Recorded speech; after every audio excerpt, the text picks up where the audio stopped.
Are Republicans really going to block giving 15 million American women and many others a raise? We will not have one vote to try to provide women who work just as hard as their male counterparts equal pay. Women who were getting charged more just because they were a woman. Republican laws restrict access to voting and disproportionately affect women. They prefer to go along with women being paid less than men. Am I missing something here? How did this debate over the minimum wage turn into a concerted attack on women, and in fact a war on women? Here to help me out, Claudia Tenney, Julie Roginski, and Sherry Jacobus. Sherry, how did this happen? It's an election year. I mean, that's what happened. Let me write that down. Yeah, it's an election year. Guess election what? year. Look, here's the thing. We already have an Equal Pay Act that was passed in 1963. It is against the law to discriminate against women. But they make it sound like Republicans are not exactly for paying equal. Well, it is the law, and you know the president could set a good example. We know that the White House, the Obama White House, does not pay women the same as men. But look, I'm not going to say that it doesn't happen. I think that women do hit a glass ceiling, and then they go out and they start businesses. And guess what?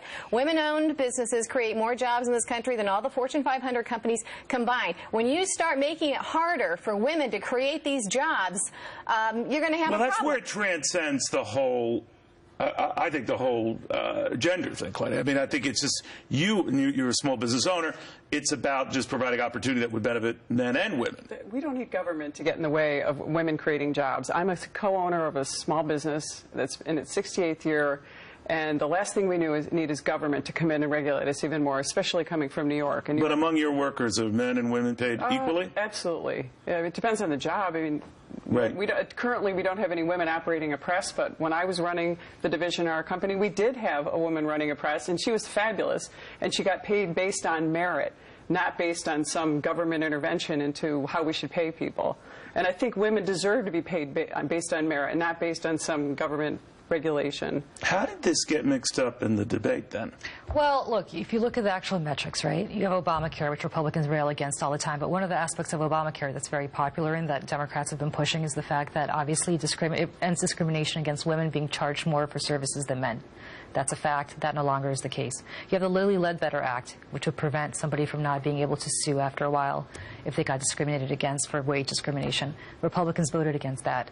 Time into the minimum wage, which adversely affects women much more than it does men. In fact, more women are affected by the minimum wage than men on average. Even though that's a very small component of the overall U.S. population that works at the minimum wage. Well, but nevertheless. But wait a minute. Listen to what you're saying there. Yes. Now, then, are you saying that Republicans would look people in the eye, would look you in the eye and say, I think you're worth less than a man, I'm going to pay you I don't think they would look me in the eye and do that. So do you think it's disingenuous of Harry Reid Let me finish my point, my friend. No, because they wouldn't look me in the eye and say that no more than they would look you in the eye and say something bad about you. It's against the law to do it now. But yes, thanks to the Lilly Ledbetter Act, it is against the law, but Republicans did not vote for it. And the bottom line is this. They wouldn't look me in the eye and say it, but their votes underscore that they have consistently legislated in that direction. I don't agree with that. And look, when the government gets involved in this, here's what happens. When you're forcing people to do things that is not good for their business. Remember 1931, the Davis-Bacon Act. That was designed solely to keep African Americans, the non-union black-owned businesses, from going in and having federal construction contracts because it was the Depression starting, and they wanted to keep those for the whites. And so black businesses were shut out. Black businesses were able to compete and save the taxpayer money and give the government a better deal. Present day. And so because they forced the prevailing wage, and that is what you do when you force a minimum wage, you're going to kill jobs and you're going to eliminate someone's ability to create those jobs. All right, now the solution to this, to hear some of these Democrats, I guess, say it, is that then you got to lift the minimum wage, and then the war on women will cease to be a war on women. Absolutely not. What's the level at which you cease it? Not. We should even have a minimum wage. At this point, the market should be determining what the wage is. I mean, I can't imagine looking at all the women employees I have, and by the way, we're dominated by women employees, and saying, we're being unfair to you. What we're doing is giving you an opportunity. You don't need government to come in, especially Obamacare. Nothing has been singularly more devastating to our small business than Obamacare, and it has been a disaster in our raising rates on our businesses. We've had to go to a partial self-insurance plan. That causes us to maybe lay off people. And that's something that, again, that transcends gender. So I guess. Well, wait a second. If we could could I ask you this? We could. Do you think this is just taking a side issue here, making a big issue to get the people's attention away from health care. I know Democratic strategists say they don't want to use the word recovery because that apparently is a loaded term.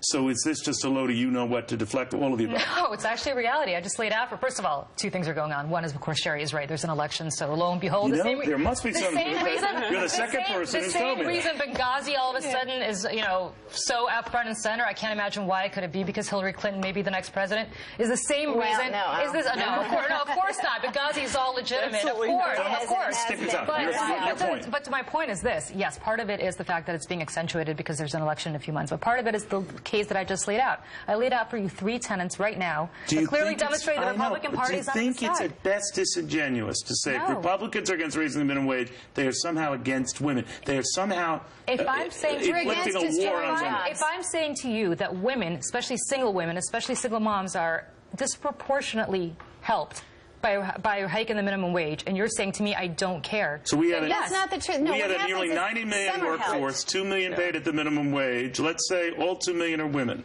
All right, Neil, so, we don't have many people, the majority of the people in this country don't have cancer. Why don't we not fund cancer research? The majority of this country don't have diabetes. Why don't we not fund diabetes? You're taking from Peter to give to Paul, or rather taking from Mary to give to Jane. That's all it does when you raise them. As am I. You're taking it from Ladies, somebody else. I can't make sense of it, but then I'm a clueless guy who, go figure.